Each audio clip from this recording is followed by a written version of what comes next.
Pangalawang tanong po, sabi po niya, safe po ba sa may mall na nag-aalok ng credit card?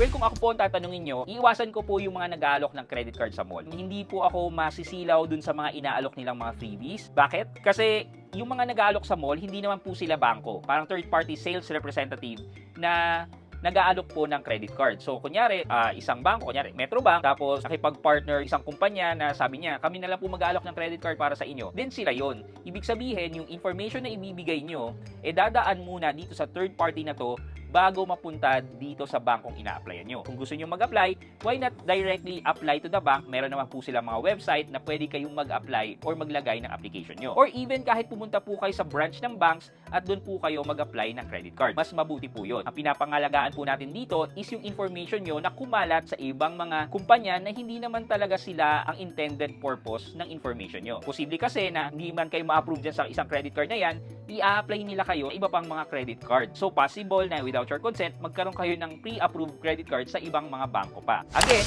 iniiwasan po natin dito na kumalat po yung information nyo sa mga kumpanya na hindi naman talaga intended para mapunta sa kanila yung information nyo. So for me, yun po ang take ko. Much better na mag-apply po kayo sa website or even sa bank mismo for your credit card application. Sana po naliwanagan po kayo.